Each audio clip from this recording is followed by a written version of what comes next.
Corona ने हमसे क्या छीना? हमारे अपनों को छीना, हमारे वक्त को छीना, हमारे पैसे, हमारी अर्थव्यवस्था को छीना। और अब कोरोना दे क्या रहा है?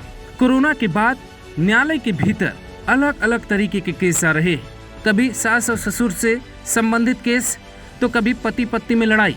लेकिन ग्वालियर से एक ऐसा केस आया है जिसे सुनकर आप भी दंग रह जाएंगे। पति पत्नी के प्रेम में भूत प्रेत की बाधा आ गई और वैलेंटाइन डे से एक दिन पहले ही कोर्ट में उन दोनों के तलाक की बात पहुंच गई। 2 साल पहले दाम्पत्य जीवन में प्रवेश करने वाले युगल में भूत को लेकर इतना विवाद छिड़ा कि कहानी तलाक तक जा पहुंची। पत्नी का दावा है कि पति के साथ नहीं रह सकती क्योंकि उस पर ऊपरी हवा का चक्कर है और भूत के कारण उसे अपने पति से डर लगता है। ये कोर्ट में जैसे ही मामला पहुंचा, कोर्ट के जज भी सुन के दंग रह गए। जब तक तलाक नहीं होता तब तक उसे भरण पोषण दिलाया जाएगा, बात जज ने तो कह दी। लेकिन जज भी कुछ देर तक इस बात को नहीं समझ पाए कि आखिर ये केस कैसे सुलझाया जाए।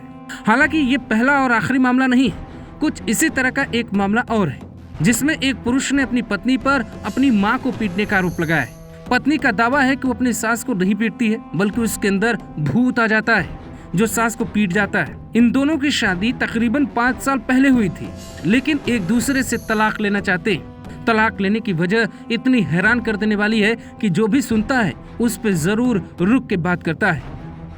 अपने अधिक शौक को पूरा करने के लिए और अब उनके जो कोरोना के बाद उनके पास जो तंगी आई, तंगी के कारण उनके किसी भी प्रकार से कहीं पर भी संबंध हुए, तो अब वो पुराने संबंधों को तोड़ने के लिए और वहाँ से अपनी आय बढ़ाने के लिए, उनकी संपत्तियों को हड़पने के लिए इस दौरान वकीलों से मिलकर वो झूठे आरोप लगाकर कि पति को भूत आता है, जबकि कानून में भूत का कहीं कोई प्रावधान नहीं है।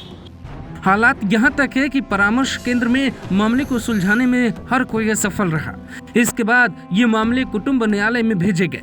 कानूनविद मानते हैं कि भूत प्रेत की बाधा में कोई कानूनी वैधता नहीं है। पति पत्नी में अलगाव के कुछ अन्य कारण भी हो सकते हैं। लेकिन ग्वालियर के भीतर इस बात की चर्चा है कि क्या भूतों की वजह से तलाक हो सकता है, क्योंकि एक ही शहर में 2 ऐसे भूत हैं जो 2 परिवारों को अलग कर देते हैं। ग्वालियर से श्रीकांत सोनी, ग्लोबल भारत, मध्य प्रदेश।